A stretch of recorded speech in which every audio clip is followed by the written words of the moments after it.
Tal como prometido, a Escola Bíblica inicia aqui mais uma série de 5 episódios que prometem, porque estamos na reta final, digamos assim, do livro de Romanos, mas ainda temos muito para contar e por isso eu acredito que estes próximos 5 episódios terão a mesma importância e serão tão edificantes como tudo aquilo que já fizemos até aqui no que diz respeito à Epístola aos Romanos. Connosco temos o pastor Pedro Esteves, que nos ajuda diariamente à reflexão daquilo que está escrito na Epístola aos Romanos. Por isso, Pedro, obrigado por estares connosco. Começamos pelo sumário. Vamos ao sumário de hoje. Sumário. Resumidamente, portanto, uma pequena bolha de tudo o que vamos ver a seguir, dizendo-nos que hoje vamos tentar compreender uma ilustração de Paulo que compara a viuvez, é isso mesmo, uma mulher que fica viúva, ele vai comparar essa situação à experiência cristã. Vamos lá ver como é que isto é possível. Vamos ver como é que será possível isso, mas antes vamos abrir a nossa Bíblia e convido a abrir a sua Bíblia em Romanos capítulo 7. Vamos ler 2 versículos, o versículo 2 e depois saltamos para o versículo 4. Siga a leitura das Sagradas Escrituras que diz: porque a mulher que está sujeita ao marido, enquanto ele viver, está-lhe ligada pela lei, mas morto o marido, está livre da lei do marido. Depois diz: assim, meus irmãos, também vós estáis mortos para a lei pelo corpo de Cristo, para que sejais doutro, daquele que ressuscitou de entre os mortos, a fim de que demos fruto para Deus. Pedro, será que Paulo está aqui mesmo a querer falar das questões do casamento ou ele utiliza esta ilustração para o que realmente lhe interessa abordar? Bom, talvez possamos dizer que é um pouco das duas coisas, não é? Sendo certo que o propósito global, até pelo contexto de todo este capítulo, é óbvio que a questão da mulher estar sujeita ao marido, a lei, portanto, marital, é aqui usada como uma ilustração. Portanto, o propósito principal de Paulo não é falar sobre este tema, mas usá-lo como uma ilustração, precisamente como dizias, para que isso ajude à reflexão.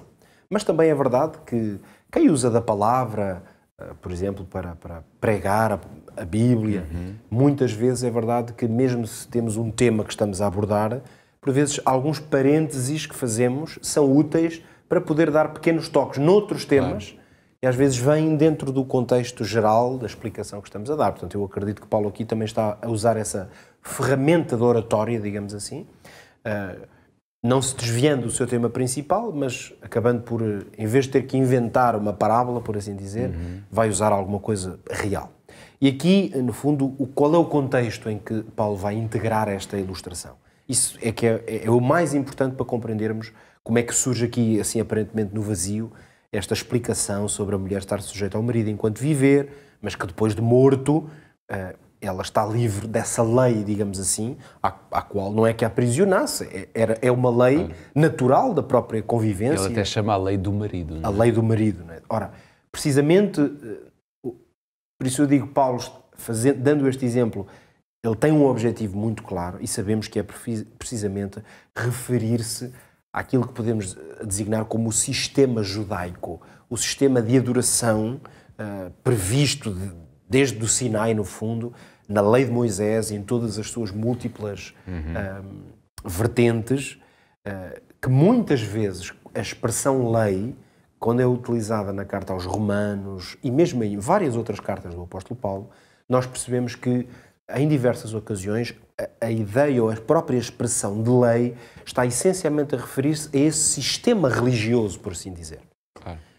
Que estava essencialmente todo ele descrito na lei de Moisés e os seus vários capítulos, que depois, sabemos também, acabou por ser alargado, por assim dizer, com novas interpretações rabínicas e práticas que foram fixadas ao longo do tempo e, portanto, especialmente no contexto em que o apóstolo Paulo está a falar para muitos judeus, ou pessoas de origem judaica, que se tendo tornado cristãos, a verdade é que tinham uma certa dificuldade em perceber como é que deviam enquadrar-se dentro ou fora desse sistema judaico que a palavra lei também acaba por incluir.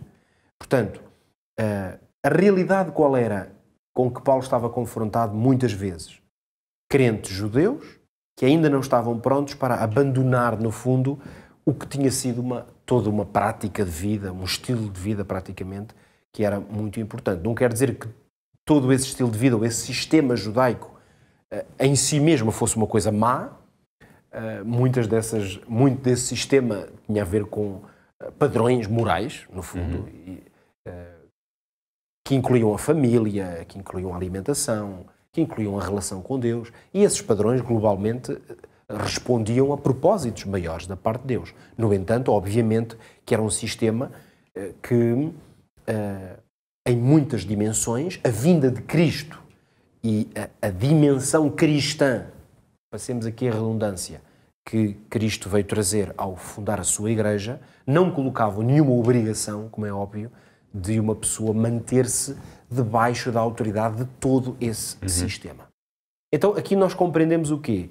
Que tal como a morte do marido, o que é que faz? Liberta a mulher da lei que nós hoje diríamos do contrato civil. Se quiséssemos usar mesmo uma linguagem moderna, no nosso tempo, é interessante porque esta lei continua válida. Claro. Continua válida porque quando eu me caso, eu assino um contrato. Para dissolver esse contrato, obviamente que hoje em dia existem diversas razões ou formas de o fazer. Mas a verdade é que no momento em que um homem e uma mulher celebraram o casamento e estabeleceram esse contrato, que tem mesmo características de contrato civil, não é? Porque é feito diante das autoridades do Estado, alguém que comprova e assina como aquilo aconteceu, é evidente que esta lei, ela, como é de bom senso, no fundo mantém-se válida. No momento em que um dos cônjuges falecer... E é um contrato que vai até à morte, não é? Diz lá, até que a morte nos separe, não é? Isso é a linguagem bíblica, claro. Porque prevê que assim seja. No contrato civil que um homem e uma mulher estabelecem, o que acontece é que eles estão em aliança um com o outro e, enquanto quiserem, no ideal, até que a morte os separe, obviamente, eles estão debaixo dessa aliança.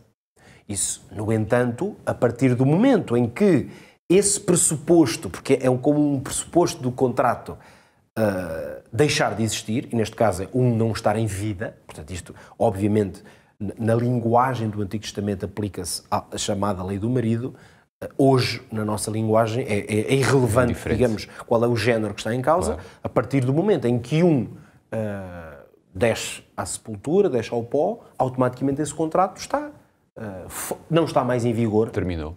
O que quer dizer o quê? Que, continuando a usar a ilustração, a pessoa está livre, se é que podemos usar a expressão dessa maneira, para estabelecer outro contrato.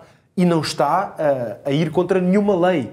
Uma vez que a relação que tinha e que comprometia a pessoa com o seu marido ou com a sua esposa, naturalmente se dissipou.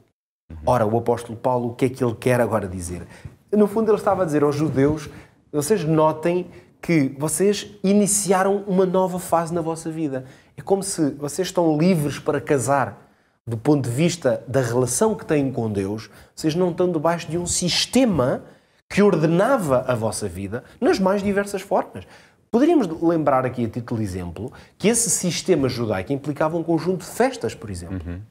Festas lindíssimas, como nós sabemos, cheias de significado, que esses significados apontavam para os vários rituais, até momentos da história do povo de Israel. Mas, obviamente, quando uma pessoa agora parte da Igreja de Cristo, esse sistema, por exemplo, de celebrações, de festas religiosas, deixa de ser uma obrigação.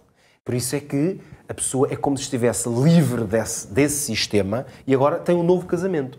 Ou seja, tem novas celebrações, tem novas formas de festejar com Cristo e com a Igreja. No tempo que falta, como é que nós podemos colocar isto em prática?